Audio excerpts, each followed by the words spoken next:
Hello friends, GooberTroy here. Falstead Darak is an early game boss that could potentially give people some trouble. So in this video, I want to try providing some helpful tips to aid you in this fight. As a warning, this video may contain some of those fight spoilers. So getting straight into it, let's do a quick overview of Darak. This is a boss that you fight a total of 2 times. The first time you fight this boss is in an earlier phase of the side quest called Of Rats and Raiders. We will be focusing on the second and final fight against Darak, which takes place in the Black Trench. Falstead Darak is a 2-phase fight where the first phase is just a bit of a repeat of the initial fight with him, where he will use a sword and shield to fight with. The second phase is where the boss will transform into a monstrosity with a whole new moveset to learn. So let's start with the moveset in phase 1. This phase is very scripted. Darak essentially has 7 moves total, where some of these moves will change later in the phase. The first attack is going to be his charge. If you stand far enough away from Darak, he will shriek and then run at you with his sword raised up and do a vertical slash. This attack is very easy to parry, and I highly recommend baiting it out whenever possible. You can start every single fight by forcing him to do this charge if you just stand away from him as you enter the room. Just be aware that if you're standing too close, you will get run over by his shield before he actually does his sword slam. Darak's second move starts with 2 vertical sword slams that have pretty poor tracking. If you manage to dodge these, he will then wind up briefly and do a horizontal sword sweep. This sweep is pretty easy to parry, and you should try to do it every single time. Failing to do so results in him doing a very quick follow-up sword attack into a delayed, slow sword attack. All of these sword attacks can be parried, but because of the varied timing, it can be a little tricky, which is why I recommend you try to parry after he does the 2 vertical, quick sword slams into his horizontal sweep. The third attack in this phase is a charge spin, where Darak will charge for a moment and then just spin around with a horizontal sword attack and a shield bash if you're too close to him. You can parry this attack, but it's probably easiest just to roll through it. He will sometimes follow this attack up with a vertical sword attack if you're close to him, or if you're hit with either parts of the spin.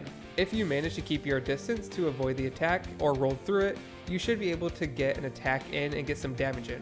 The fourth attack is just a quick vertical downward slash, and there will sometimes be a follow-up sword attack. This attack is pretty quick, so if you're not really looking for it, it's best just to roll through it instead of trying to parry. You can get some hits in if this misses. The fifth attack that Darak has is probably his most dangerous, and that's his kick. It's very quick, and I didn't really find that it could be parried, but maybe my timing was just wrong. Because of that, I just started to roll through it instead. If you do get hit, you're going to be knocked to the ground most likely, and Darak will follow up with an attack that you're gonna have to roll out of, and you're only going to be able to stand up at the last possible minute, so dodging this is going to be pretty tight. The sixth move in this phase is going to be his shield slam, or just shield attacks primarily. He usually does this by starting off with a horizontal shield sweep into a vertical shield slam. This is a 2 attack combo that he sometimes does out of a kick, but at lower thresholds, this will turn into a 4 hit combo where the first hit is still the horizontal shield swipe, but it's going to be followed by 3 shield slams that track you, so you're going to have to dodge up to 4 times. Managing to dodge the final slam should allow you to attack freely. The final attack is what I'm calling Rampage. When Darak is below or around what seems to be 60% health in phase 1, he will do this little shimmy or shake where he seems a little frustrated, and then he will start to perform a bunch of sword attacks, and the timing between these attacks changes slightly, making it pretty difficult to parry. There's a total of 4 attacks, and these attacks themselves are slow, and you should try to dodge them whenever possible. And of course, if you're comfortable, you can absolutely go for the parry. But I think the easiest solution is just to run away from him if you notice that he's about to start this attack. And after the 4th attack is done, he's going to be left vulnerable, so you can attack pretty freely. Overall, the strategy in this phase should be to stick to Darak's back, since that most likely gives you the most time to react to his attacks. Alternatively, you can play a hit and run style by kind of running in and out of his spacing and punishing his attacks that have a long recovery. Finally, you could also play more of a parry style where you're really trying to bait out his charge attack or you're trying to bait out his like 2 vertical sword slams into the horizontal sweep. Those are probably the easiest attacks to parry. So really in phase 1, you have a lot of options on how you want to approach this fight. Now phase 2 begins once you exhaust Darak's health bar in phase 1. Tentacles will sprout from his back and give Darak access to a whole new moveset. There are about 7 moves once again to be aware of. The first move in this phase is what I'm calling point and charge. If you're at a distance, Darak will point in your direction before tentacles reach very far for you, and Darak will do this little lunge forward. This is a common attack, and you should be able to land some damage if you dodge perpendicularly shortly after he points at you. The second attack is Sword Swipe. He only really does this attack if you're in front and in melee range. Honestly, I tried to avoid this attack by hugging his non-sword side or just hugging his back whenever I'm in melee range. This attack doesn't really seem like it has too much recovery, so even if you see him do this, I would still say to play a little cautiously. The third attack in this phase is the Spinning Tentacle Swipe. This is a short range attack that hits behind Darak and will trigger when you're constantly on his rear. Just roll through this attack and keep on the offensive. The fourth attack is a 3 times ranged tentacle slam. If you're at a distance from Darak, instead of his point and charge, he will sometimes do this vertical tentacle slam. There are 3 parts to this attack, and the timing between the attacks seems to be roughly the same. I did not really try to parry them since they were oftentimes used at a distance where following up with damage from that distance wouldn't really be too useful. So instead, I just resorted to rolling through them and closing the distance where you can get some damage in after the last tentacle slam. For the 5th attack in this phase, Darak has the Spread Tentacles.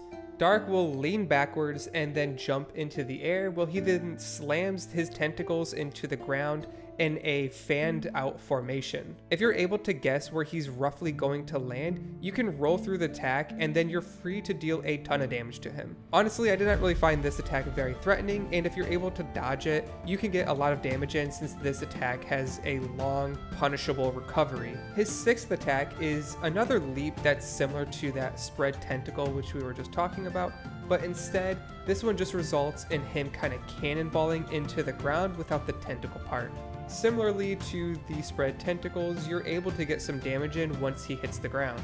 The final attack in this phase is Rampage from phase 1, but with a little bit of a twist. It starts at roughly the same time. Once he's around 60%, he'll start to use this ability, but it's now harder to outrange because every single sword attack also follows with an extended tentacle swipe. The tentacles have some pretty crazy range too, so if you can try, I would suggest rolling through this attack towards him and try to get behind Darak. And again, if you're able to dodge all of these attacks, you'll be presented with a long period of time to get attacks in because Darak's going to fall to the ground and take a little bit of time to stand back up. So to summarize this phase, Darak has extended range, which he really tries to utilize.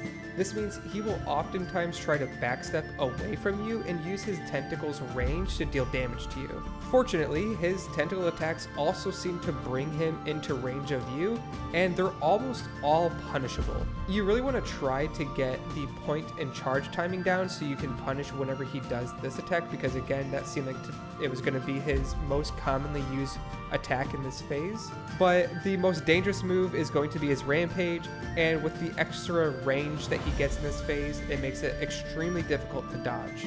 But that's going to wrap up this boss fight guide. I really hope that this video proved helpful and it gave you some insight and tips as to how you should fight against Falstead Darak. If it did help, or if you just want to help support the channel, don't forget to like the video and subscribe to the channel for more No Rest for the Wicked content in the future. This was GooberTroy saying thanks for watching, and I'll see you in the next video.